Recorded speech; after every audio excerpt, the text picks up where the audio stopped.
BJP की B team है, ये बीजेपी को फायदा पहुंचाने के लिए काम करते हैं। क्या ये एक परेशानी है? तो नहीं, मेरे लिए कोई परेशानी नहीं है। मैं जब कभी परेशान होता हूं उस परेशानी को जमीन और आसमान के खालिक अल्लाह के हवाले कर देता हूं। अब आप बताइए, हरियाणा हम नहीं लड़े, कैसे जीत गई बीजेपी? हम नहीं लड़े हरियाणा, कैसे जीत गए बीजेपी? महाराष्ट्र में मैं सिर्फ एक लोकसभा की सीट लड़ा इम्तियाज जलील के लिए, हमारे पार्टी के लिए। सबने मिलकर इम्तियाज जलील को हराओ, कोई जीते, बीजेपी जीत जाए, शिंदे जीत जाए, फडणवीस जीता, नहीं इम्तियाज जलील ना जीते। कर्नाटका में मैं नहीं लड़ा, कोई मुसलमान नहीं जीता। मैं इतने एग्जाम्पल दे सकता हूं, पर कर्नाटका में आप नहीं लड़े तो कांग्रेस जीतती है। और क्या आप एक कॉस्ट करेक्शन कर रहे हैं? आप महाराष्ट्र की बात कर रहे हैं। कहां जी? महाराष्ट्र में आपने हैदराबाद के बाद सबसे पहले अपनी एक तरह से मौजूदगी दर्ज कराई थी, लेकिन जिस महाराष्ट्र में 44 उम्मीदवार आपने 2019 में खड़े किए थे विधानसभा चुनाव में, और 2014 में भी 24 किए, इस बार आप सिर्फ 14 उम्मीदवार खड़े कर रहे हैं। यह कॉस्ट करेक्शन हो रही है क्या?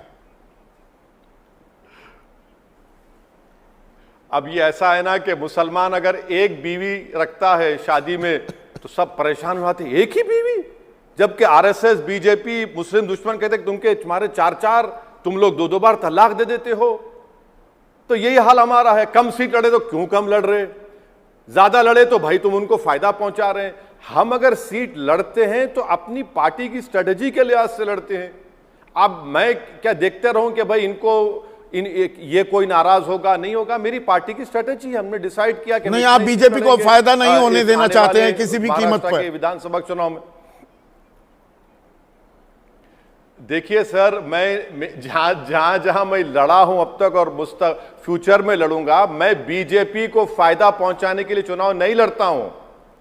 जो बड़ी बड़ी पार्टियां बीजेपी को रोक नहीं पा रही है, उनसे कोई सवाल ही नहीं करता ना कि भाई हरियाणा में कैसे बीजेपी जीत गई, जबकि हरियाणा में जो मुस्लिम आबादी है वो चंद जिलों तक सीमित है। वो दक्षिण का जो इलाका है, नूह, फिरोजपुर, झिरका, तावड़ू, वहां तक ही सीमित हैं। तो वही तो मैं कह रहा हूं, चलिए वहां पर तो फिर दूसरे जो इलाके जाटों के हैं, अदर बैकवर्ड क्लास के हैं, दलितों के हैं, बिंड के हैं, पाल के हैं, वहां पर कैसे हार गए दूसरे पार्टी के लोग? इसका जिम्मेदार कौन है? राजस्थान में एक मुस्लिम एमपी नहीं है, मैं जिम्मेदार हूं उसका। आप बताइए कितने बड़े बड़े प्रदेशों की मिसाल दे दूं। अच्छा, आज जो भारत की पार्लियामेंट में जितने मुसलमान जीत कर आए हैं, सिर्फ 2 एमपीज को छोड़कर, एक आपकी गाजीपुर और दूसरा तमिलनाडु की, बाकी के सब तो उन पार्लियामेंट के कॉन्स्टिट्यूंसी से जीत कर आए जहां पर मुसलमान 35% के ज्यादा हैं। तो इन पार्टीज का क्या रोल रहा बताइए, जो क्लेम करते हैं? तो राजनीति के चलिए हरियाणा, राजनीति के प्रजातंत्र के हाशिए पर धकेला जा रहा है मुसलमानों को। तो महाराष्ट्र में जरा एक चीज साफ कर दीजिए, फर्ज कीजिए ओवैसी साहब, अगर त्रिशंकु विधानसभा होती है या किसी के समर्थन की जरूरत होती है, महायुति या महाविकास अघाड़ी, किसे आप समर्थन देंगे? हम हरगिज हमारी स्ट्रैटेजी यही है। मैंने ऐलान भी किया है, अनाउंस किया है कि हमारा पहला स्ट्रैटेजी यह है कि जहां हमारे उम्मीदवार कैंडिडेट्स हैं उनको कामयाब किया जाए, और दूसरा हमारा सबसे बड़ा ऑब्जेक्टिव यह है कि दोबारा शिंदे, फडणवीस और अजित पवार की सरकार ना बने। यह तो मैं ओपनली कह चुका हूं, आप महाविकास अघाड़ी का समर्थन करने को तैयार हैं? मेरे 5 एमएलए जीत कर, पर महाविकास अघाड़ी का समर्थन करने को तैयार हैं अगर उन्हें जरूरत पड़ती है तो? सुनिए, शिंदे, फडणवीस, अजित पवार की सरकार दोबारा ना बने। जब नतीजे आ जाएंगे आप मुझे बुला लीजिए आपके प्रोग्राम में। भाई बिहार में हमारे 5 एमएलए जीते थे, वहां पर इलेक्शन हुआ स्पीकर का, डिप्टी स्पीकर का, तो हमारे पार्टी के 5 एमएलए, जिसको उन 3 गद्दारों को बाद में तेजस्वी और लालू यादव ने खरीद लिया, उन्होंने तो उनके खिलाफ वोट दिया ना, ताईद में वोट दिया लालू के उम्मीदवार के, स्पीकर और डिप्टी स्पीकर के इलेक्शन में। इससे बड़ा प्रूफ क्या हो सकता है? 2014 से लेकर 2024 के पिछले पार्लियामेंट सेशन तक हर बिल में मैंने, इम्तियाज जलील ने, बीजेपी के हर कानून के खिलाफ हमने वोट दिया। यूएपीए का गंदा कानून बना दिया गया तो किसने सपोर्ट किया बीजेपी को बताइए? हमने उसका अपोज किया। आरटीआई का बिल लाया, हमने अपोज किया। सिटीजन अमेंडमेंट बिल का, मैंने उस बिल को फाड़ा पार्लियामेंट में। ट्रिपल तलाक का हमने उसको अरे रिकॉर्ड है, हमारा ट्रैक रिकॉर्ड रहा है, इससे बढ़कर और क्या होगा। तेलंगाना में हमने बीजेपी को रोकने की कोशिश कर रहे हैं, आज भी कर रहे हैं। तो हर बार ये देखिए, ये जो सवाल हमसे किया जाता है ना, मैं ये कहना चाहूंगा कि ये बड़ा डिग्रेडिंग सवाल है कि ऐसा होगा तो आप करेंगे नहीं करेंगे। अरे भाई आप हरा दीजिए ना उनको, कौन रोक रहा आपको। हम तो कह रहे हैं कि हम तो कभी बीजेपी का साथ दिए ना कभी देंगे। समंदर के दो किनारे एक कभी नहीं हो सकते इंशाअल्लाह। नहीं, मैं बिल्कुल समझ रहा हूं way you coming from Owaisi साहब, पर एक दिलचस्प राजनीति भी हो रही है। महाराष्ट्र के ही जुड़ा एक सवाल और मैं आपसे पूछ लेता हूं। वहां पर महायुति यानी कि बीजेपी की अगुवाई वाला जो गठबंधन है उसकी सरकार है, और चुनाव से ठीक पहले जो मदरसों में शिक्षक हैं उनकी पगार, उनकी तनख्वाहें 8,000 से 18,000, 6 से 16,000 कर दी गई। ये चेंज ऑफ हार्ट है या हाथी के दांत खाने के और दिखाने के और? देखिए, जो जहरीला सांप होता है ना, उसका जहर मजेदार नहीं होता, उसका जहर जहर ही होता है।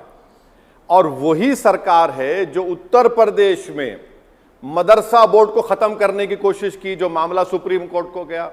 वही सरकार है जिसका नेशनल कमीशन फॉर चाइल्ड का जो चेयरमैन है, जिसने कहा कि मदरसों में जो हिंदू बच्चे पढ़ रहे उनको निकालो, दूसरे मदरसे में डालो, जिसको सुप्रीम कोर्ट ने रोक लगा दी। मदरसा बोर्ड के जो पैसे आपने सेंट्रल बजट में उसको क्या कर दिया, मूंगफली के बराबर कर दिया आपने, इतना कम कर दिया उसको। आप एक मुसलमान को टिकट नहीं देते, और आपकी पूरी कोशिश यही है कि महाराष्ट्र में पिछले 5 साल से जो धर्म संसद के नाम पर गंदगी जहर फैलाया गया है, जहां पर कहा गया कि महिलाओं का रेप कर दिया जाए, इन्हीं की सरकार में प्रॉफेट मोहम्मद सल्लल्लाहु अलैहि वसल्लम के बारे में एक शख्स ने अनाप शनाप बकने की कोशिश की, तो शिंदे चीफ मिनिस्टर उसके साथ खड़े होकर कहते हैं कि मैं इनके साथ हूं। तो ये सब देखिए जहर है, ये और कुछ नहीं है। जहर है और कुछ नहीं है, पर इस जहर में भी आप सेलेक्टिव राजनीति करते हैं क्या? महाराष्ट्र में 288 में से 14 उम्मीदवार आप उतार रहे हैं, 5%, उससे भी थोड़ा कम। और उत्तर प्रदेश के जो उपचुनाव हैं 9 सीटों पर, उसमें 3 कुंदरकी, गाजियाबाद और मीरापुर में आप उम्मीदवार उतार देते हैं। यहां तो आप अखिलेश का नुकसान करेंगे। सर सुनिए सर, उत्तर प्रदेश में 3 सीट लड़ रहे हैं। कुंदरकी में हमारा चेयरमैन था, उसको बीजेपी ने जो भी है क्या किया, जादू किया नहीं मालूम, बेचारा वो डर के मारे उनको जाना पड़ा। हम कुंदरकी लड़े, वहां पर उपचुनाव है। अच्छा हम अलायंस क्यों नहीं करता हमसे? हम क्यों नहीं हुई? मैं ये उसी सवाल पर आने वाला था। आप तो अलायंस ही नहीं, अखिलेश और आपकी बातचीत नहीं हुई, आप अलायंस नहीं कर सकते। इंडिया गठबंधन में क्यों नहीं आते हैं आप? जब आप कह रहे हैं किसी भी कीमत पर, हर कीमत पर, बल्कि किसी भी नहीं, आप बीजेपी को हराना चाहते हैं, तो इंडिया गठबंधन का हिस्सा क्यों नहीं बनते? मैं आपको फिर से बता रहा हूं कि मैंने इस बात को पहले भी कहा कि महाराष्ट्र के चुनाव से करीब 1-1.5 महीना पहले हमारे अध्यक्ष एक्स एमपी इम्तियाज जलील साहब ने कांग्रेस के और शरद पवार साहब को, कांग्रेस के महाराष्ट्र के प्रेसिडेंट और शरद पवार साहब को लेटर लिखा कि हमको साथ लीजिए, हम बीजेपी को रोकना चाहते हैं। इससे बढ़ के और क्या करूं मैं? और क्या कर सकता हूं मैं? जाके भीख तो नहीं मांग सकता ना, वो मेरी फितरत में नहीं है। अब और क्या, जो अगर ये सुनेंगे समझेंगे तो उनकी बात है, नहीं सुनेंगे तो मुझे तो मेरे 2 एमएलए हैं महाराष्ट्र में। कुंदरकी में मेरा चेयरमैन रहा है जो अब चला जा चुका है। मेरे वहां पर कई म्युनिसिपल कॉर्पोरेटर्स जीत कर आते हैं। तो मैं चुनाव नहीं लड़ूंगा तो क्या करूंगा? मैं एनजीओ बन जाऊं और थैला लेके फिरूं, ज्ञान देते, तो एकला चलो का ही राग अलापते रहेंगे, अकेले ही लड़ते रहेंगे। अब लड़ाई एक और मोर्चा आपने खोल दिया है कि भाई सरकार जो संशोधन बिल ला रही है वक्फ बोर्ड का, कि उसमें गैर मुस्लिम सदस्य भी होने चाहिए, 2 सदस्यों की बात की जा रही है। तो आप सवाल उठा देते हैं भाई तिरुमला बोर्ड में तो सारे हिंदू हैं, हमारे वक्फ बोर्ड में क्यों मुस्लिम आ रहे हैं? पर यह अकेली आवाज साबित हो जाती है क्या? तो सुनवाई नहीं होगी। मैं पहले आपको बताना चाह रहा हूं, उत्तर प्रदेश में हम अकेले नहीं हैं, हमारे साथ हमारी बहन पल्लवी पटेल है। हम उनके साथ हैं और साथ रहेंगे। अब रहा सवाल अकेले चलने का, तो सर अकेले तो चलना पड़ेगा ना, क्यों हम अपने आप को रोक लेंगे? अब रहा सवाल इस जो प्रपोज वक्फ बिल के बारे में, सर आप समझिए हमारी बात को कि स्टेट वक्फ बोर्ड में पूरे के पूरे मेंबर मुसलमान होते हैं। नरेंद्र मोदी की सरकार ने क्या किया कि अब यह कह दिया कि सिर्फ 4 मुसलमान रहेंगे, 11 टोटल मेंबर में से 4 मुसलमान रहेंगे, 2 मैंडेटरी है, नॉन मुस्लिम होना, 6 हो गए। अब बचे 5 उस और पूरे नॉमिनेटेड होंगे। अब तक इलेक्शन हो रहा था 95 एक्ट में, एमएलए कैटेगरीज में, एमपी कैटेगरी में और बार काउंसिल में। नरेंद्र मोदी के बिल कह रहा है कि अब इसको वो कर देंगे नॉमिनेटेड। तो यानी 11 में से तो पूरे बीजेपी 7 के 7 नॉन मुस्लिम हो जाएंगे। सेंट्रल वक्फ काउंसिल में एक यूनियन मिनिस्टर एक्स ऑफिशियो होंगे, उसमें से आप कह रहे हैं कि 4 मुसलमान होंगे, 2 तो मैंडेटरी नॉन मुस्लिम है, बाकी आप नॉमिनेट कर देंगे, यानी आप नॉन मुस्लिम को नॉमिनेट कर देंगे।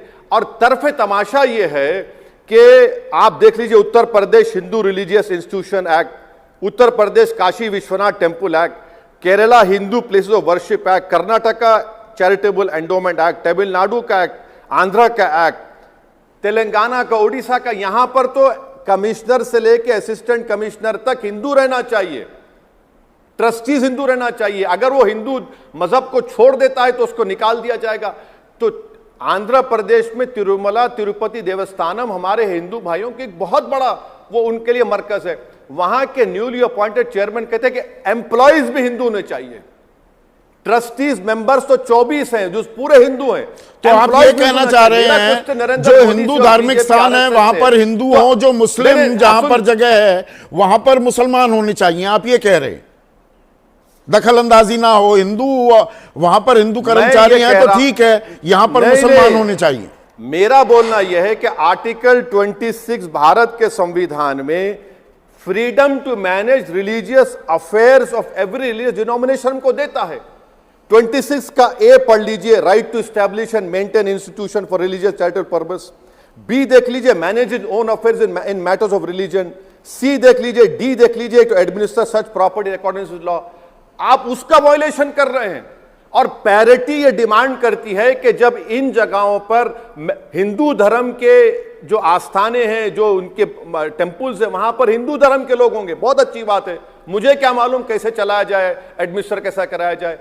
यहां पर आप वक्फ बोर्ड में क्यों कर रहे हैं? वो फेयर पॉइंट है, पर क्या आप ये बात नहीं मानेंगे? That's a fair point Owaisi साहब, लेकिन क्या आप ये बात नहीं मानेंगे कि वक्फ बोर्ड का, उस कानून का बेजा इस्तेमाल भी होता है? हजारों लाखों करोड़ की संपत्ति पर कब्जे भी किए बैठे हुए हैं वक्फ बोर्ड के लोग, या वक्फ बोर्ड के नाम पर। क्या ये कड़वी हकीकत नहीं है? मैं आपको हमारे तेलंगाना के एंडोमेंट्स मिनिस्टर का स्टेटमेंट अभी दिखा देता हूं। मैं आपको आंध्र प्रदेश के एंडोमेंट मिनिस्टर का स्टेटमेंट दिखा देता हूं, ओडिशा के स्टेटमेंट दिखाता हूं, जहां पर उन्होंने कहा कि हिंदू एंडोमेंट बोर्ड में भी करप्शन हो रहा है। जो बिल लाया गया है संदीप साहब, वो करप्शन दूर करने के लिए नहीं लाया गया। एग्जाम्पल दे रहा हूं आपके देखने वालों को। अभी 95 एक्ट ये कहता है कि अगर कोई डिसऑनेस्ट तरीके से वक्फ बोर्ड की प्रॉपर्टी को बेचता है तो 95 का एक्ट कहता है कि 2 साल का रिगरस इंप्रिजनमेंट और नॉन बेलेबल। नरेंद्र मोदी ने क्या किया? 6 महीने और बेलेबल करते हैं उसको। आप कौन वक्फ की प्रॉपर्टी को बचा रहा है? कौन करप्शन को बढ़ावा दे रहा है? कौन करप्ट को जेल भिजाना चाहता है? एक ही मिसाल दे रहा हूं, ऐसे बहुत से मिसालें दे सकता हूं। तो ये धर्म की, मजहब की सियासी दुकानदारी। जी ओवैसी साहब, 1-2 सवाल का वक्त और बचा है। जो ये मजहब की सियासी दुकानदारी हो रही है, आप कह रहे हैं संविधान के हिसाब से देश चलना चाहिए, valid point article 26, article 26A का आपने हवाला भी दिया। लेकिन अब इसी बात को थोड़ा और आगे बढ़ाऊं, बुलडोजर अगर चलता है क्रिमिनल्स के खिलाफ तो आप कहते हैं कि नहीं, ये तो देश को बुलडोजर के आधार पर चलाना चाहते हैं, सबको बुलडोज करना चाहते हैं, संविधान के आधार पर नहीं चलाना चाहते। अपराधियों के खिलाफ कार्रवाई नहीं होनी चाहिए क्या? अपराधियों के खिलाफ आप और हम कार्रवाई नहीं कर सकते, कोर्ट करेगा। आप अगर घर तोड़ना चाह रहे हैं तो ड्यू प्रोसेस को फॉलो करना जरूरी है। ये इसीलिए सुप्रीम कोर्ट को इंटरवीन भी करना पड़ा है।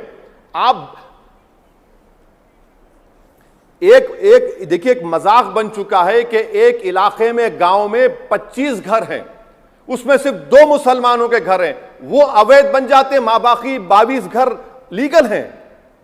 पूना में, पूना की मिसाल दे रहा हूं आपको, सुबह 4 बजे से लोग रो रहे थे आज से 20 दिन पहले। 5000 घर हैं वहां पर, सिर्फ एक मस्जिद मदरसा है, उसको तोड़ दिया आपने, मां बाकी लीगल हो गए। ये कौन सा जुल्म? ये जुल्म नहीं है तो क्या है?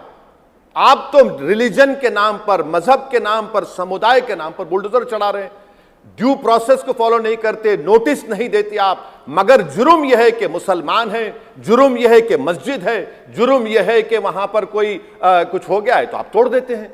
ड्यू प्रोसेस क्यों नहीं फॉलो करते? नोटिस क्यों नहीं देते आप? अच्छा, जिन बच्चों को गोली मारी आपने बहरेच में, उनको सुप्रीम कोर्ट जाना पड़ा, सुप्रीम कोर्ट जाना पड़ा कि सर हमारा घर मत तोड़ने लगाइए, रुकवाइए उसको। क्या आपको लगता है कि हमने अतीत से कुछ नहीं सीखा? ये डिवाइड एंड रूल पॉलिसी के चलते 200 साल तक 200 गोरे आए थे, हम पर राज किया, हुकूमत की, देश को भी बांटकर वो चले गए। आज हम जो बटेंगे तो कटेंगे कह रहे हैं, और ये कटेंगे शब्द भी क्या जानबूझकर इस्तेमाल किया गया है? एक सवाल तो यही, आखिरी सवाल मैं आपसे पूछ रहा हूं। और क्या दरअसल हिंदू मुसलमान के हिसाब से ही वो चश्मा ही हम पहने रखेंगे तो देश बटेगा? देश नहीं बटना चाहिए, समुदाय या धर्म बटने की बात वो अपने आप में गैर जरूरी हो जाती है। ओवैसी साहब, देखिए, किसी शायर ने अच्छा कहा था कि लम्हों ने खता की, सदियों ने सजा पाई।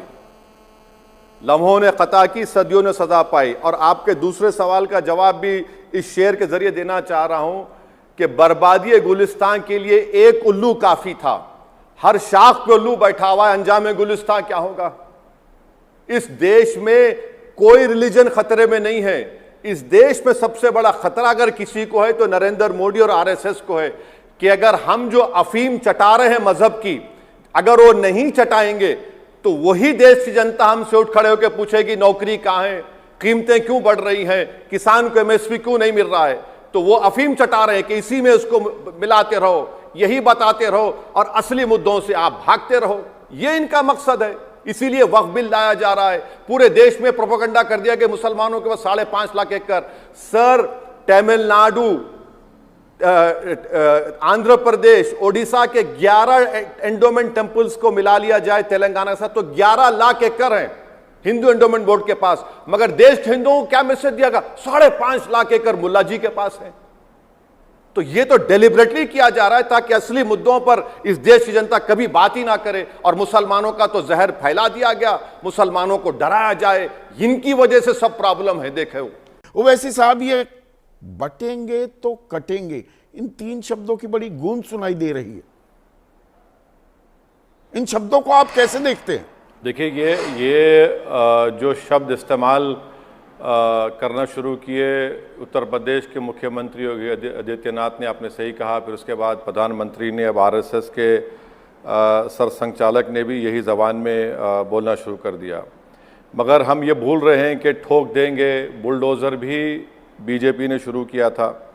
और ये शब्द इसलिए इस्तेमाल हो रहा है ताकि रिपीटेडली सिर्फ मुसलमानों को टारगेट किया जाए। हमारा मानना है कि देश कैसे मजबूत होगा? देश मजबूत होगा जब यूनिटी होगी और इंसाफ होगा। बगैर इंसाफ के यूनिटी कैसे होगी? अगर आपके प्रशासन में आप वहाँ पर किसी को ले जाकर एनकाउंटर करते हैं और बगैर कानूनन ड्यू प्रोसेस फॉलो करे आप ले जाकर बुलडोज़र से घरों को तोड़ देते हैं, लोगों को बेघर कर देते हैं, तो फिर ये तो कौन सी बात कर रहे हैं? कौन सी दुनिया में रहकर बात कर रहे हैं आप? अगर कोई शख्स अति उत्साही शख्स ओवैसी साहब अगर झंडा बदल देता है, झंडा बदलने की सजा क्या गोली होती है कि जान से मार दिया जाए किसी को? आप क्योंकि बहराइच में जो दंगा हुआ उसका जिक्र कर रहे हैं, तो मैं राम गोपाल मिश्रा के साथ जो हुआ वो स्पेसिफिकली आपसे पूछना चाहूंगा, क्या झंडा उतारने की सजा गोली मारना हो सकती है? हरगिज नहीं, हरगिज नहीं। किसी भी शहरी को, सिटीजन को किसी की जान लेने का इख्तियार नहीं है। हाँ, सेल्फ डिफेंस का कॉन्सेप्ट है हमारे लॉ में, मगर किसी की, मिश्रा साहब की जान ले ली गई, वो कत्ल है, मर्डर है, इससे कोई इनकार नहीं कर सकता। मगर उसका बदला अगर प्रशासन ये कहकर लेती है कि उस मुकाम से ले जाकर 70 किलोमीटर दूर ले जाकर यहाँ पर हथियार छुपाए गए, ये नेपाल जाने वाले थे और फिर पैर पर गोली मारकर एक वीडियो निकाला जाता है, फिर उनसे कहा जाता है कि तुमने भागने की कोशिश की, हमसे गलती हो गई। हम ये कहना चाह रहे हैं कि अगर मिश्रा साहब को इन लोगों ने मारा है तो कोर्ट किस लिए है? आप सज़ा दिलवाइए ना उन लोगों को, मैक्सिमम पनिशमेंट दिलाइए बीएनएसएस में। आप कौन रोक रहा है आपको? मगर उसके बजाय आप सिर्फ इंस्टेंट जस्टिस, आप चाहते हैं कि मैगी नूडल्स की तरह या मैकडॉनल्ड के बिग मैक की तरह आप जस्टिस दे दें, तो फिर कोर्ट किस लिए है, जज किस लिए है, कानून किस लिए है? तो बिल्कुल गलत हो जाएगा ना ये तो फिर अगर कोई सरकार अगर बंदूक से इंसाफ करेगी, गोली से इंसाफ करेगी, तो फिर संविधान गया भाड़ में, बीएनएस गया कचरे की कुंडी में, तो फिर मॉब जस्टिस हो जाएगा, ये तो रूल बाय गन हो जाएगा, रूल ऑफ लॉ ही नहीं रहेगा इसमें। पर बटेंगे तो कटेंगे, आप इसको बुलडोजर एक्शन से, उस पर मैं आगे और तफसील से आपके साथ बात करने वाला हूं। उसे आप जोड़ देते हैं कि ये जी हिंदू लामबंदी है। अगर आप, और अभी आजकल, आज मैं इंस्टाग्राम पे ही देख रहा था आपका बयान कि भाई महाराष्ट्र में आप देखिए आदिवासियों का नेता है, दलितों का नेता है, किसानों के नेता हैं, मराठों के नेता हैं, मुसलमानों का नेता क्यों नहीं हो पाता? आप असदुद्दीन ओवैसी को वोट दें या ना दें, पर अपना एक नेता तो चुन लें। आप भी तो मुसलमान लामबंदी की बात करते हैं, तो हिंदुओं को अगर कोई लामबंद कर रहा है वो कैसे गलत कर रहा है? अगर आप मुसलमानों को लामबंद करके उनकी आवाज बनने की बात करते हैं वो जायज है, तो ये जायज क्यों नहीं? सर, मैं आपको आंकड़े देता हूं और आप डिसाइड कर लीजिए, आपके सुनने वाले डिसाइड कर लीजिए। महाराष्ट्र में मुसलमान 12% हैं। 1960 से लेकर अब तक सिर्फ 2.5% मुस्लिम एमपीज महाराष्ट्र से हुए हैं। असेंबली में 2014 में 9 जीत कर आए, यानी सिर्फ 3% है 288 एमएलएस का। मेरा सवाल यह है कि अगर हम लोकतंत्र को मानते हैं कि पार्टिसिपेटिव फॉर्म ऑफ डेमोक्रेसी है, हमारे बुजुर्गों ने, मुजाहिदीन आज़ादी ने ख्वाब देखा था, तो फिर मुसलमान क्यों नहीं जीत रहा है? इसका जिम्मेदार मैं हूं। कौन है जिम्मेदार इसका? आज महाराष्ट्र में इम्तियाज जलील को 2024 के चुनाव में सबने मिलकर हराया। 15 साल के बाद एक मुस्लिम एमपी 2019 में जीता। कर्नाटका इतना बड़ा प्रदेश है, एक मुस्लिम एमपी नहीं है। तो मेरा बोलना यह है कि भाई जब आंकड़े आते हैं ओबीसीज के एमपीज भारत के लोकसभा में अपर कास्ट के बराबर हो जाते हैं, तो भारत की सबसे बड़ी माइनॉरिटी के सिर्फ 4% जीत कर आते हैं। भाई आप जमहूरियत को, डेमोक्रेसी को कैसे कर रहे हैं? आप डेमोक्रेसी में मुसलमान को जीतने नहीं देते, आप सिर्फ हमको वोट डालने वाला बनाकर रख दिए, या वोट बैंक, जो भी बोलिए। अगर मैं ये कह रहा हूं कि डेमोक्रेसी मजबूत उस वक्त होगी कि अगर ठाकुरों का नेता योगी है, ब्राह्मणों का नेता है, नरेंद्र मोदी सीने को मार मार कर कहते हैं टार्जन की तरह लोकसभा में सबसे बड़ा ओबीसी मैं हूं। आज महाराष्ट्र में सबसे बड़ा नेता मराठों का शरद पवार नहीं है, जरांगे पाटिल है। मैं सलाम करता हूं उनको। ओबीसी के नेता हैं जिस पर किसी को आपत्ति नहीं है। मगर जहां पर मुसलमानों के पॉलिटिकल एम्पावरमेंट की बात आती है, ना ना ना ना ना 1938 को चले जाते हैं। अच्छा भाई, आप टिकट भी नहीं देते, ना आप जिता पाते हैं, तो क्या करें मुसलमान? सिर्फ हमारा हाल तो यह है कि हम सिर्फ बैंड बाजे की पार्टी बन चुके हैं। और जब दूल्हे की बारात एक और पहलू है, शादी हो रही है, आप तो वहां पर प्रभावशाली, सबसे ताकतवर, सबसे मजबूत आवाज हैं मुसलमान कौम के लिए। लेकिन क्या आपकी राजनीति, आपकी रणनीति की एक बड़ी दिक्कत यह हो गई है, एक संदेश कुछ ऐसा जा रहा है जमहूरियत में लोगों के बीच, खास मुसलमानों के बीच, कि असदुद्दीन ओवैसी दरअसल बीजेपी की बी टीम है, ये बीजेपी को फायदा पहुंचाने के लिए काम करते हैं। क्या यह एक परेशानी है? तो नहीं, मेरे लिए कोई परेशानी नहीं है। मैं जब कभी परेशान होता हूं, उस परेशानी को जमीन और आसमान के खालिक अल्लाह के हवाले कर देता हूं। अब आप बताइए, हरियाणा हम नहीं लड़े, कैसे जीत गई बीजेपी? हम नहीं लड़े हरियाणा, कैसे जीत गए बीजेपी? महाराष्ट्र में मैं सिर्फ एक लोकसभा की सीट लड़ा इम्तियाज जलील के लिए, हमारे पार्टी के लिए। सबने मिलकर इम्तियाज जलील को हराओ, कोई जीते, बीजेपी जीत जाए, शिंदे जीत जाए, फडणवीस जीता, नहीं, इम्तियाज जलील ना जीते। कर्नाटका में मैं नहीं लड़ा, कोई मुसलमान नहीं जीता। मैं इतने एग्जाम्पल दे सकता हूं पर कि मैं कर्नाटक लड़ूं या में ना लड़ूं, आप नहीं मगर लड़े मेरे तो लड़ने से कांग्रेस इनको जीतती है। और क्या आप एक कॉस्ट करेक्शन कर रहे हैं? आप महाराष्ट्र की बात कर रहे हैं। कहां जी? महाराष्ट्र में आपने हैदराबाद के बाद सबसे पहले अपनी एक तरह से मौजूदगी दर्ज कराई थी, लेकिन जिस महाराष्ट्र में 44 उम्मीदवार आपने 2019 में खड़े किए थे विधानसभा चुनाव में, और 2014 में भी 24 किए, इस बार आप सिर्फ 14 उम्मीदवार खड़े कर रहे हैं। यह कॉस्ट करेक्शन हो रही है क्या? अब ये ऐसा है ना कि मुसलमान अगर एक बीवी रखता है शादी में तो सब परेशान हो जाते, एक ही बीवी, जबकि आरएसएस बीजेपी मुस्लिम दुश्मन कहते तुमके तुम्हारे 4-4, तुम लोग 2-2 बार तलाक दे देते हो। तो यही हाल हमारा है। कम सीट लड़े तो क्यों कम लड़ रहे, ज्यादा लड़े तो भाई तुम उनको फायदा पहुंचा रहे हैं। हम अगर सीट लड़ते हैं तो अपनी पार्टी की स्ट्रेटेजी के लिहाज से लड़ते हैं। अब मैं क्या देखते रहूं कि भाई इनको ये कोई नाराज होगा नहीं होगा? मेरी पार्टी की स्ट्रेटेजी है, हमने डिसाइड किया कि नहीं, आप बीजेपी को फायदा नहीं होने देना चाहते हैं किसी भी कीमत पर विधानसभा चुनाव में।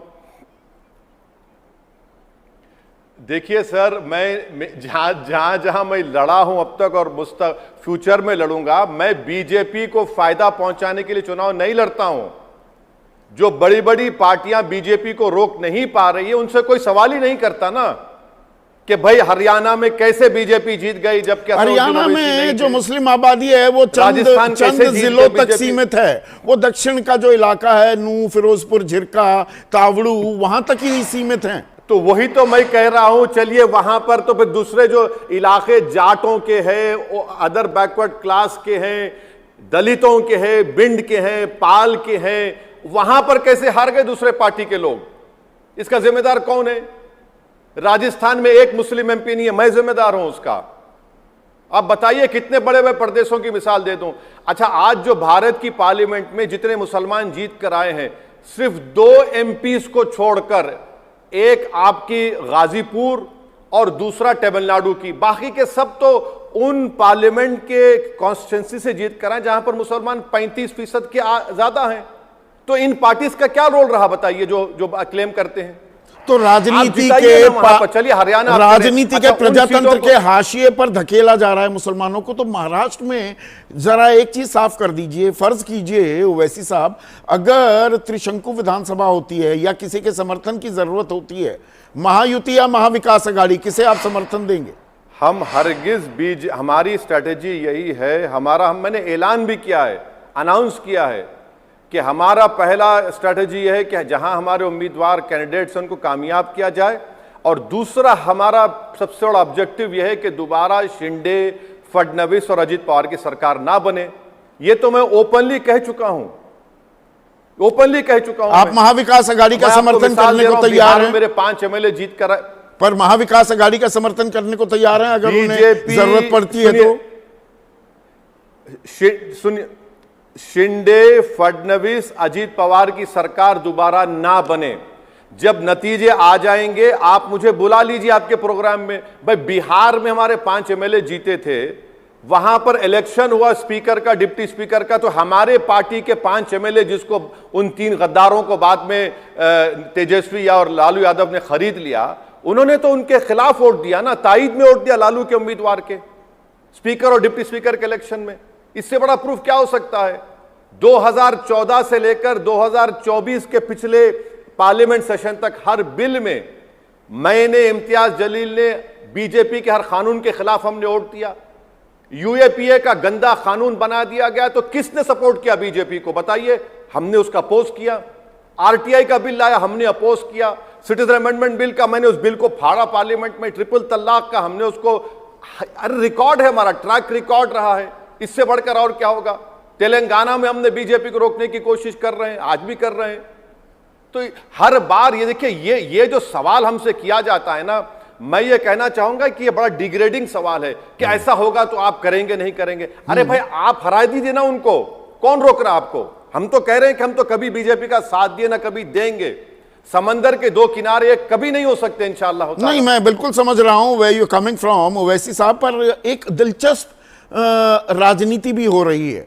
महाराष्ट्र के ही जुड़ा एक सवाल और मैं आपसे पूछ लेता हूं, वहां पर महायुति यानी कि बीजेपी की अगुवाई वाला जो गठबंधन है उसकी सरकार है, और चुनाव से ठीक पहले जो मदरसों में शिक्षक हैं उनकी पगार, उनकी तनख्वाहें 8,000 से 18,000, 6 से 16,000 कर दी गई। ये चेंज ऑफ हार्ट है या हाथी के दांत खाने के और दिखाने के और? देखिए, जो जहरीला सांप होता है ना, उसका जहर मजेदार नहीं होता, उसका जहर जहर ही होता है। और वही सरकार है जो उत्तर प्रदेश में मदरसा बोर्ड को खत्म करने की कोशिश की, जो मामला सुप्रीम कोर्ट को गया। वही सरकार है जिसका नेशनल कमीशन फॉर चाइल्ड का जो चेयरमैन है, जिसने कहा कि मदरसों में जो हिंदू बच्चे पढ़ रहे हैं उनको निकालो, दूसरे मदरसे में डालो, जिसको सुप्रीम कोर्ट ने रोक लगा दी। मदरसा बोर्ड के जो पैसे हैं, आपने सेंट्रल बजट में उसको क्या कर दिया, मूंगफली के बराबर कर दिया आपने, इतना कम कर दिया उसको।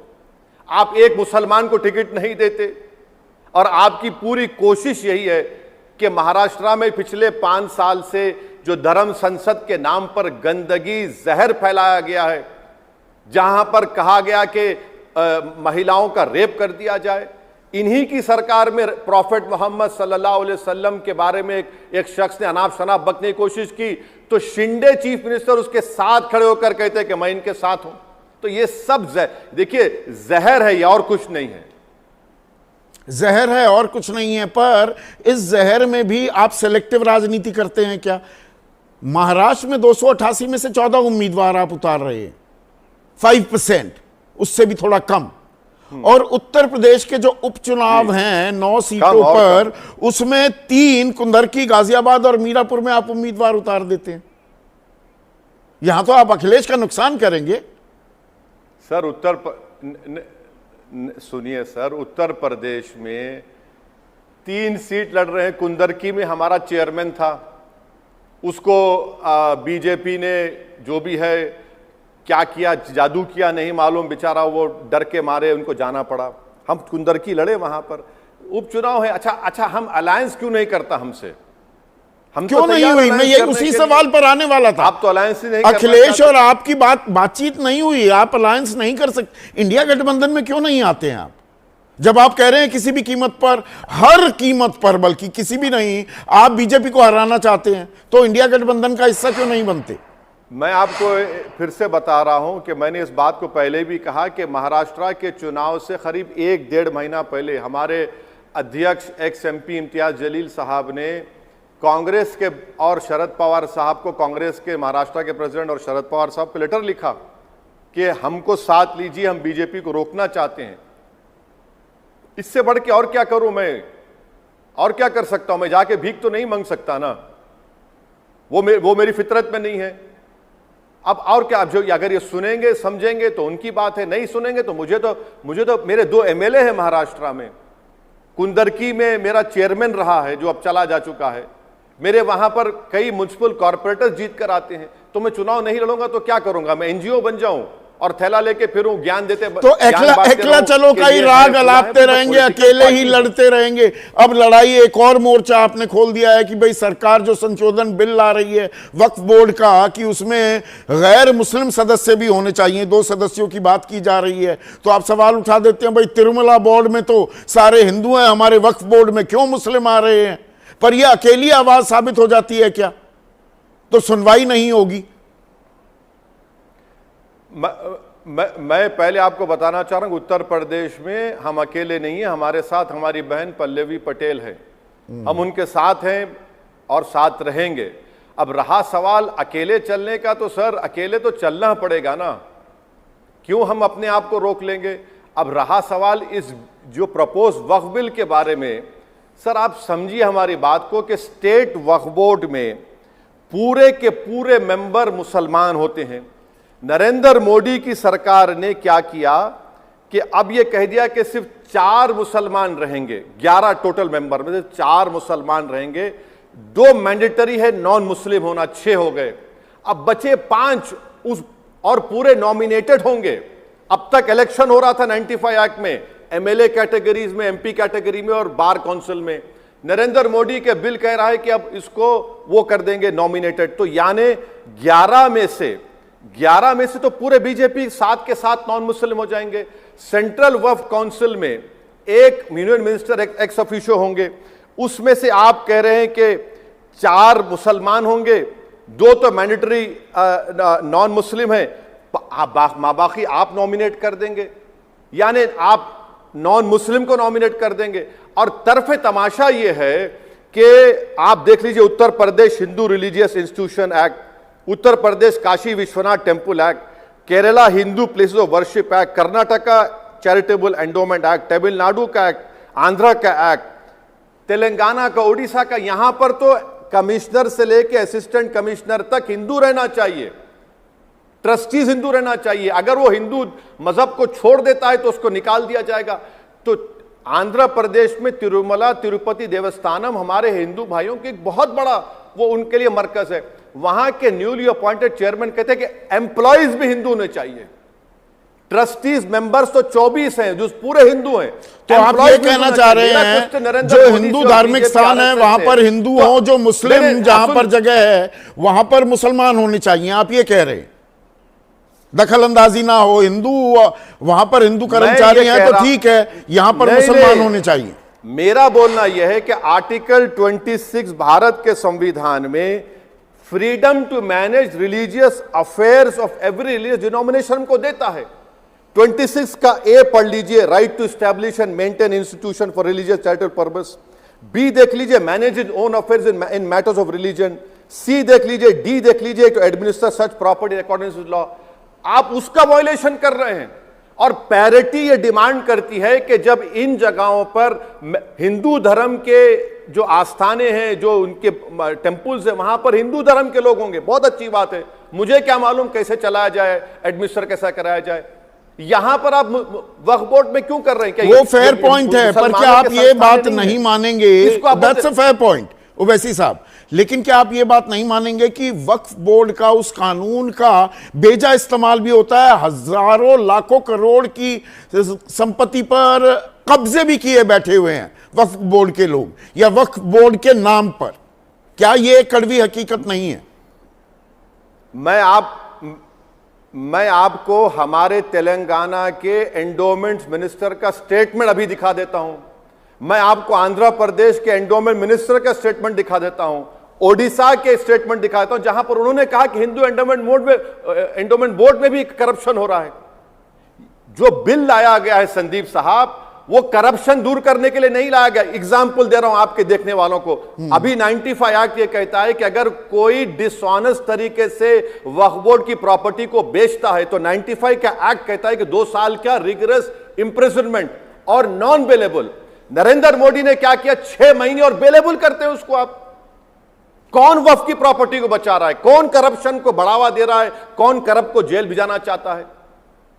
एक ही मिसाल दे रहा हूं, ऐसे बहुत से मिसालें दे सकता हूं। तो ये धर्म की, मजहब की सियासी दुकानदारी।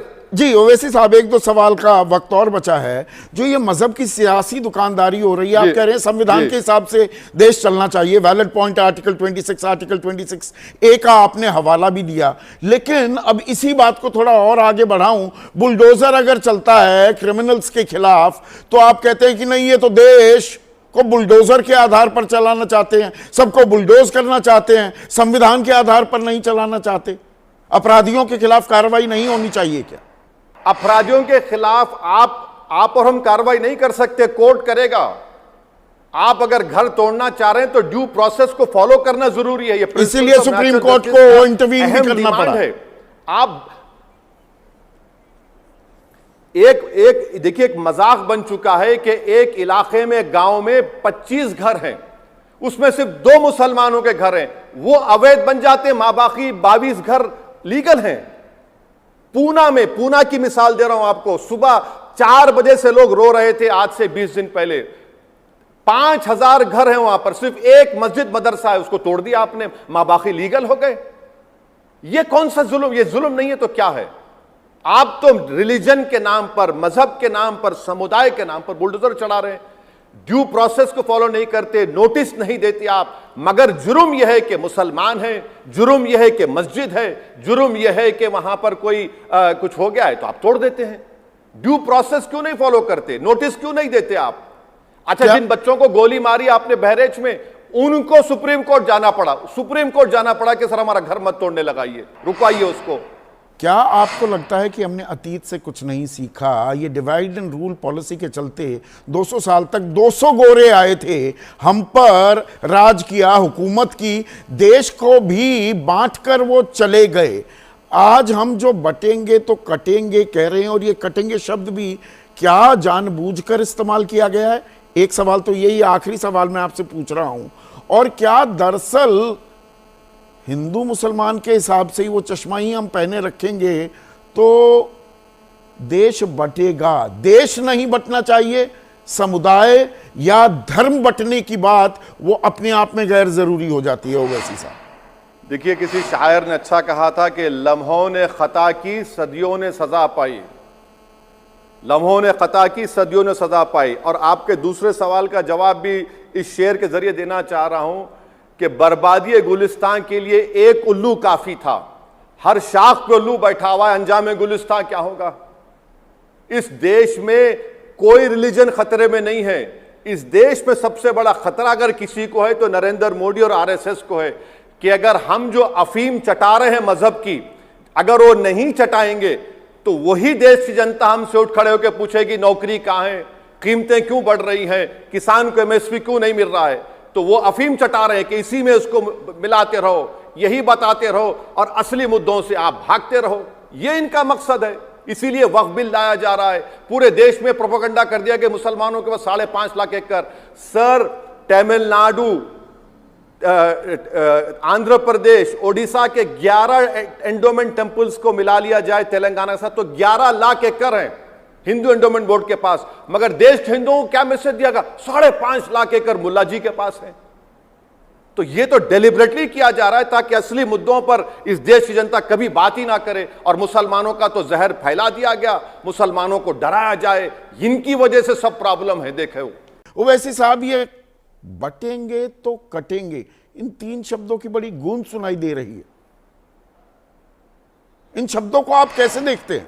देखिए, ये जो शब्द इस्तेमाल करना शुरू किए उत्तर प्रदेश के मुख्यमंत्री योगी आदित्यनाथ ने, आपने सही कहा, फिर उसके बाद प्रधानमंत्री ने, अब आरएसएस के सरसंघचालक ने भी यही ज़बान में बोलना शुरू कर दिया। मगर हम ये भूल रहे हैं कि ठोक देंगे, बुलडोज़र भी बीजेपी ने शुरू किया था। और ये शब्द इसलिए इस्तेमाल हो रहा है ताकि रिपीटेडली सिर्फ मुसलमानों को टारगेट किया जाए। हमारा मानना है कि देश कैसे मजबूत होगा? देश मजबूत होगा जब यूनिटी होगी और इंसाफ होगा। बगैर इंसाफ के यूनिटी कैसे होगी?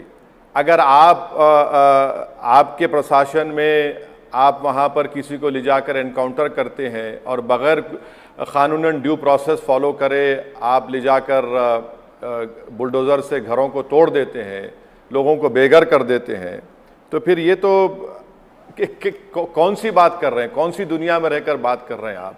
अगर कोई शख्स, अति उत्साही शख्स ओवैसी साहब, अगर झंडा बदल देता है, झंडा बदलने की सजा क्या गोली होती है कि जान से मार दिया जाए किसी को? आप क्योंकि बहराइच में जो दंगा हुआ उसका जिक्र कर रहे हैं, तो मैं राम गोपाल मिश्रा के साथ जो हुआ वो स्पेसिफिकली आपसे पूछना चाहूंगा, क्या झंडा उतारने की सजा गोली मारना हो सकती है? हरगिज नहीं, हरगिज नहीं।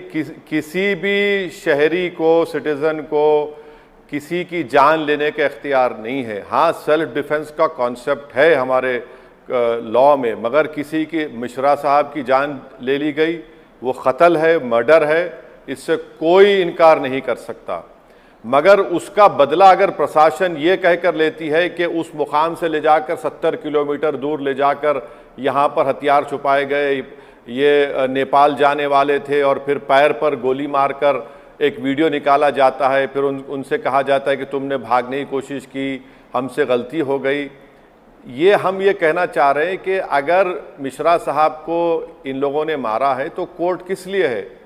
आप सज़ा दिलवाइए ना उन लोगों को, मैक्सिमम पनिशमेंट दिलाइए बीएनएसएस में। आप कौन रोक रहा है आपको? मगर उसके बजाय आप सिर्फ इंस्टेंट जस्टिस, आप चाहते हैं कि मैगी नूडल्स की तरह या मैकडोनल्ड के बिग मैक की तरह आप जस्टिस दे दें, तो फिर कोर्ट किस लिए है, जज किस लिए है, कानून किस लिए है? तो बिल्कुल गलत हो जाएगा ना। तो ये तो फिर अगर कोई सरकार अगर बंदूक से इंसाफ करेगी, गोली से इंसाफ करेगी, तो फिर संविधान गया भाड़ में, बीएनएस गया कचरे की कुंडी में, तो फिर मॉब जस्टिस हो जाएगा। ये तो रूल बाय गन हो जाएगा, रूल ऑफ लॉ ही नहीं रहेगा इसमें। पर बटेंगे तो कटेंगे, आप इसको बुलडोजर एक्शन से, उस पर मैं आगे और तफसील से आपके साथ बात करने वाला हूं। उसे आप जोड़ देते हैं कि ये जी हिंदू लामबंदी है। अगर आप, और अभी आजकल, आज मैं इंस्टाग्राम पे ही देख रहा था आपका बयान कि भाई महाराष्ट्र में आप देखिए आदिवासियों का नेता है, दलितों का नेता है, किसानों के नेता हैं, मराठों के नेता हैं, मुसलमानों का नेता क्यों नहीं हो पाता? आप असदुद्दीन ओवैसी को वोट दें या ना दें, पर अपना एक नेता तो चुन लें। आप भी तो मुसलमान लामबंदी की बात करते हैं, तो हिंदुओं को अगर कोई लामबंद कर रहा है वो कैसे गलत कर रहा है? अगर आप मुसलमानों को लामबंद करके उनकी आवाज बनने की बात करते हैं वो जायज है, तो ये जायज क्यों नहीं? सर, मैं आपको आंकड़े देता हूं और आप डिसाइड कर लीजिए, आपके सुनने वाले डिसाइड कर लीजिए। महाराष्ट्र में मुसलमान 12% हैं। 1960 से लेकर अब तक सिर्फ 2.5% मुस्लिम एमपीज महाराष्ट्र से हुए हैं। असेंबली में 2014 में 9 जीत कर आए, यानी सिर्फ 3% है 288 एमएलएस का। मेरा सवाल यह है कि अगर हम लोकतंत्र को मानते हैं कि पार्टिसिपेटिव फॉर्म ऑफ डेमोक्रेसी है, हमारे बुजुर्गों ने, मुजाहिदीन आज़ादी ने ख्वाब देखा था, तो फिर मुसलमान क्यों नहीं जीत रहा है? इसका जिम्मेदार मैं हूं। कौन है जिम्मेदार इसका? आज महाराष्ट्र में इम्तियाज जलील को 2024 के चुनाव में सबने मिलकर हराया। 15 साल के बाद एक मुस्लिम एमपी 2019 में जीता। कर्नाटका इतना बड़ा प्रदेश है, एक मुस्लिम एमपी नहीं है। तो मेरा बोलना यह है कि भाई, जब आंकड़े आते हैं ओबीसी के एमपीज भारत के लोकसभा में अपर कास्ट के बराबर हो जाते हैं, तो भारत की सबसे बड़ी माइनॉरिटी के सिर्फ 4% जीत कर आते हैं। भाई, आप जमहूरियत को, डेमोक्रेसी को कैसे कर रहे हैं? आप डेमोक्रेसी में मुसलमान को जीतने नहीं देते। आप सिर्फ हमको वोट डालने वाला बनाकर रख दिए, या वोट बैंक, जो भी बोलिए। अगर मैं ये कह रहा हूं कि डेमोक्रेसी मजबूत उस वक्त होगी कि अगर ठाकुरों का नेता योगी है, ब्राह्मणों का नेता है, नरेंद्र मोदी सीने को मार मार कर कहते हैं टार्जन की तरह लोकसभा में सबसे बड़ा ओबीसी मैं हूं। आज महाराष्ट्र में सबसे बड़ा नेता मराठों का शरद पवार नहीं है, जरांगे पाटिल है। मैं सलाम करता हूं उनको। ओबीसी के नेता हैं, जिस पर किसी को आपत्ति नहीं है। मगर जहां पर मुसलमानों के पॉलिटिकल एम्पावरमेंट की बात आती है, ना ना ना ना ना 1938 को चले जाते हैं। अच्छा भाई, आप टिकट भी नहीं देते, ना आप जिता पाते हैं, तो क्या करें मुसलमान? सिर्फ हमारा हाल तो यह है कि हम सिर्फ बैंड बाजे की पार्टी बन चुके हैं। और जब दूल्हे की बारात एक और किसी पहलू जगह है, पर जहां पर शादी हो रही है, आप तो वहां सबसे पर खत्म हो जाता है। प्रभावशाली, सबसे ताकतवर, सबसे मजबूत आवाज हैं मुसलमान कौम के लिए। लेकिन क्या आपकी राजनीति, आपकी रणनीति की एक बड़ी दिक्कत यह हो गई है, एक संदेश कुछ ऐसा जा रहा है जमहूरियत में लोगों के बीच, खास मुसलमानों के बीच, कि असदुद्दीन ओवैसी दरअसल बीजेपी की बी टीम है, ये बीजेपी को फायदा पहुंचाने के लिए काम करते हैं। क्या यह एक परेशानी है? तो नहीं, मेरे लिए कोई परेशानी नहीं है। मैं जब कभी परेशान होता हूं, उस परेशानी को जमीन और आसमान के खालिक अल्लाह के हवाले कर देता हूं। अब आप बताइए, हरियाणा हम नहीं लड़े, कैसे जीत गई बीजेपी? हम नहीं लड़े हरियाणा, कैसे जीत गए बीजेपी? महाराष्ट्र में मैं सिर्फ एक लोकसभा की सीट लड़ा इम्तियाज जलील के लिए, हमारे पार्टी के लिए। सबने मिलकर इम्तियाज जलील को हराओ, कोई जीते, बीजेपी जीत जाए, शिंदे जीत जाए, फडणवीस जीता, नहीं, इम्तियाज जलील ना जीते। कर्नाटका में मैं नहीं लड़ा, कोई मुसलमान नहीं जीता। मैं इतने एग्जाम्पल दे सकता हूं, पर कर्नाटका में आप नहीं लड़े तो कांग्रेस जीतती है। और क्या आप एक कॉस्ट करेक्शन कर रहे हैं? आप महाराष्ट्र की बात कर रहे हैं। कहां जी? महाराष्ट्र में आपने हैदराबाद के बाद सबसे पहले अपनी एक तरह से मौजूदगी दर्ज कराई थी, लेकिन जिस महाराष्ट्र में 44 उम्मीदवार आपने 2019 में खड़े किए थे विधानसभा चुनाव में, और 2014 में भी 24 किए, इस बार आप सिर्फ 14 उम्मीदवार खड़े कर रहे हैं। ये कॉस्ट करेक्शन हो रही है क्या? अब ये ऐसा है ना कि मुसलमान अगर एक बीवी रखता है शादी में तो सब परेशान हो जाते हैं, एक ही बीवी, जबकि आरएसएस, बीजेपी, मुस्लिम दुश्मन कहते तुमके तुम्हारे चार चार, तुम लोग दो दो बार तलाक दे देते हो। तो यही हाल हमारा है। कम सीट लड़े तो क्यों कम लड़ रहे, ज्यादा लड़े तो भाई तुम उनको फायदा पहुंचा रहे हैं। हम अगर सीट लड़ते हैं तो अपनी पार्टी की स्ट्रेटेजी के लिहाज से लड़ते हैं। अब मैं क्या देखते रहूं कि भाई इनको ये कोई नाराज होगा नहीं होगा, मेरी पार्टी की स्ट्रेटेजी है, हमने डिसाइड किया कि नहीं, आप बीजेपी को फायदा नहीं होने देना चाहते हैं किसी भी कीमत पर विधानसभा चुनाव में। देखिए सर, मैं जहां जहां मैं लड़ा हूं अब तक और फ्यूचर में लड़ूंगा, मैं बीजेपी को फायदा पहुंचाने के लिए चुनाव नहीं लड़ता हूं। जो बड़ी बड़ी पार्टियां बीजेपी को रोक नहीं पा रही है उनसे कोई सवाल ही नहीं करता ना कि भाई हरियाणा में कैसे बीजेपी जीत गई, जबकि हरियाणा में जो मुस्लिम आबादी है वो चंद जिलों तक सीमित है। वो दक्षिण का जो इलाका है, नूह, फिरोजपुर, झिरका, तावड़ू, वहां तक ही सीमित हैं। तो वही तो मैं कह रहा हूं, चलिए वहां पर तो फिर दूसरे जो इलाके जाटों के हैं, अदर बैकवर्ड क्लास के हैं, दलितों के हैं, बिंड के हैं, पाल के हैं, वहां पर कैसे हार गए दूसरे पार्टी के लोग? इसका जिम्मेदार कौन है? राजस्थान में एक मुस्लिम एमपी नहीं है, मैं जिम्मेदार हूं उसका। अब बताइए कितने बड़े बड़े प्रदेशों की मिसाल दे दूं। अच्छा, आज जो भारत की पार्लियामेंट में जितने मुसलमान जीत कर आए हैं, सिर्फ 2 एमपीज को छोड़कर, एक आपकी गाजीपुर और दूसरा तमिलनाडु की, बाकी के सब तो उन पार्लियामेंट के कॉन्स्टिट्यूंसी से जीत कर आए जहां पर मुसलमान 35% के ज्यादा हैं। तो इन पार्टीज का क्या रोल रहा बताइए, जो क्लेम करते हैं? तो राजनीति के चलिए हरियाणा, राजनीति के प्रजातंत्र के हाशिए पर धकेला जा रहा है मुसलमानों को। तो महाराष्ट्र में जरा एक चीज साफ कर दीजिए, फर्ज कीजिए ओवैसी साहब, अगर त्रिशंकु विधानसभा होती है या किसी के समर्थन की जरूरत होती है, महायुति या महाविकास अघाड़ी, किसे आप समर्थन देंगे? हम हरगिज हमारी स्ट्रेटेजी यही है, मैंने ऐलान भी किया है, अनाउंस किया है कि हमारा पहला स्ट्रैटेजी यह है कि जहां हमारे उम्मीदवार कैंडिडेट्स उनको कामयाब किया जाए, और दूसरा हमारा सबसे बड़ा ऑब्जेक्टिव यह है कि दोबारा शिंदे, फडणवीस और अजीत पवार की सरकार ना बने। यह तो मैं ओपनली कह चुका हूं, आप महाविकास अघाड़ी का समर्थन करने को तैयार हैं? मेरे 5 एमएलए जीत कर, पर महाविकास अघाड़ी का समर्थन करने को तैयार हैं अगर उन्हें जरूरत पड़ती है तो? सुनिए, शिंदे, फडणवीस, अजीत पवार की सरकार दोबारा ना बने, जब नतीजे आ जाएंगे आप मुझे बुला लीजिए आपके प्रोग्राम में। भाई बिहार में हमारे 5 एमएलए जीते थे, वहां पर इलेक्शन हुआ स्पीकर का, डिप्टी स्पीकर का, तो हमारे पार्टी के 5 एमएलए, जिसको उन 3 गद्दारों को बाद में तेजस्वी और लालू यादव ने खरीद लिया, उन्होंने तो उनके खिलाफ वोट दिया ना, ताईद में वोट दिया लालू के उम्मीदवार के, स्पीकर और डिप्टी स्पीकर के इलेक्शन में। इससे बड़ा प्रूफ क्या हो सकता है?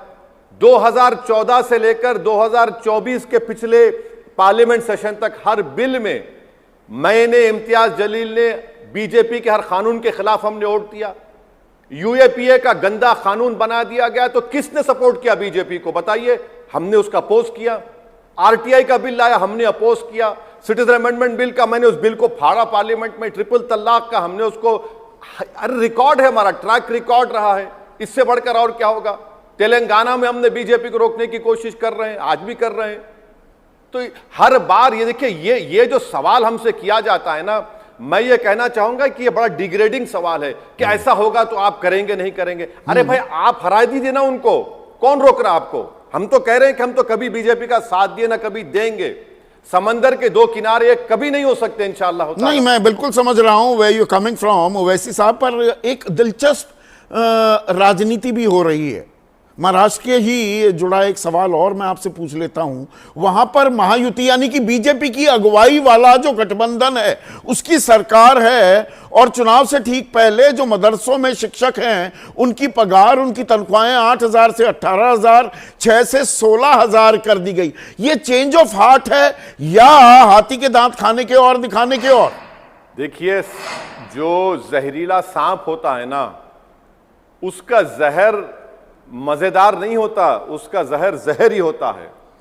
और वही सरकार है जो उत्तर प्रदेश में मदरसा बोर्ड को खत्म करने की कोशिश की, जो मामला सुप्रीम कोर्ट को गया। वही सरकार है जिसका नेशनल कमीशन फॉर चाइल्ड का जो चेयरमैन है, जिसने कहा कि मदरसों में जो हिंदू बच्चे पढ़ रहे हैं उनको निकालो, दूसरे मदरसे में डालो, जिसको सुप्रीम कोर्ट ने रोक लगा दी। मदरसा बोर्ड के जो पैसे हैं आपने सेंट्रल बजट में उसको क्या कर दिया, मूंगफली के बराबर कर दिया आपने, इतना कम कर दिया उसको।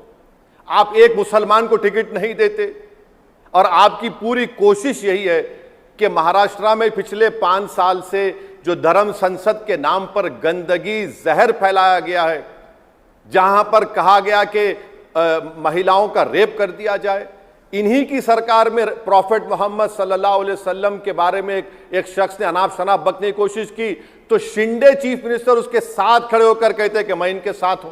तो ये सब देखिए जहर है, ये और कुछ नहीं है। जहर है और कुछ नहीं है, पर इस जहर में भी आप सेलेक्टिव राजनीति करते हैं क्या? महाराष्ट्र में 288 में से 14 उम्मीदवार आप उतार रहे हैं, 5%, उससे भी थोड़ा कम। और उत्तर प्रदेश के जो उपचुनाव हैं 9 सीटों पर, उसमें 3 कुंदरकी, गाजियाबाद और मीरापुर में आप उम्मीदवार उतार देते हैं। यहां तो आप अखिलेश का नुकसान करेंगे। सर सुनिए सर, उत्तर प्रदेश में 3 सीट लड़ रहे हैं। कुंदरकी में हमारा चेयरमैन था, उसको बीजेपी ने जो भी है क्या किया, जादू किया नहीं मालूम, बेचारा वो डर के मारे उनको जाना पड़ा। हम कुंदरकी लड़े, वहां पर उपचुनाव है। अच्छा हम अलायंस क्यों नहीं करता हमसे? हम क्यों नहीं हुई? मैं ये उसी सवाल पर आने वाला था। आप तो अलायंस ही नहीं, अखिलेश और आपकी बातचीत नहीं हुई, आप अलायंस नहीं कर सकते। इंडिया गठबंधन में क्यों नहीं आते हैं आप? जब आप कह रहे हैं किसी भी कीमत पर, हर कीमत पर, बल्कि किसी भी नहीं, आप बीजेपी को हराना चाहते हैं, तो इंडिया गठबंधन का हिस्सा क्यों नहीं बनते? मैं आपको फिर से बता रहा हूं कि मैंने इस बात को पहले भी कहा कि महाराष्ट्र के चुनाव से करीब 1-1.5 महीना पहले हमारे अध्यक्ष एक्स एमपी इम्तियाज जलील साहब ने कांग्रेस के और शरद पवार साहब को, कांग्रेस के महाराष्ट्र के प्रेसिडेंट और शरद पवार साहब को लेटर लिखा कि हमको साथ लीजिए, हम बीजेपी को रोकना चाहते हैं। इससे बढ़ के और क्या करूं मैं? और क्या कर सकता हूं मैं? जाके भीख तो नहीं मांग सकता ना, वो मेरी फितरत में नहीं है। अब और क्या, जो अगर ये सुनेंगे समझेंगे तो उनकी बात है, नहीं सुनेंगे तो मुझे तो मेरे 2 एमएलए हैं महाराष्ट्र में। कुंदरकी में मेरा चेयरमैन रहा है जो अब चला जा चुका है। मेरे वहां पर कई म्युनिसिपल कॉर्पोरेटर्स जीत कर आते हैं। तो मैं चुनाव नहीं लड़ूंगा तो क्या करूंगा? मैं एनजीओ बन जाऊं और थैला लेके फिरूं, ज्ञान देते तो एकला चलो का ही राग अलापते रहेंगे, अकेले ही लड़ते रहेंगे। अब लड़ाई एक और मोर्चा आपने खोल दिया है कि भाई सरकार जो संशोधन बिल ला रही है वक्फ बोर्ड का, कि उसमें गैर मुस्लिम सदस्य भी होने चाहिए, 2 सदस्यों की बात की जा रही है। तो आप सवाल उठा देते हैं भाई तिरुमला बोर्ड में तो सारे हिंदू हैं, हमारे वक्फ बोर्ड में क्यों मुस्लिम आ रहे हैं? पर यह अकेली आवाज साबित हो जाती है क्या? तो सुनवाई नहीं होगी। मैं पहले आपको बताना चाह रहा हूं, उत्तर प्रदेश में हम अकेले नहीं हैं, हमारे साथ हमारी बहन पल्लवी पटेल है।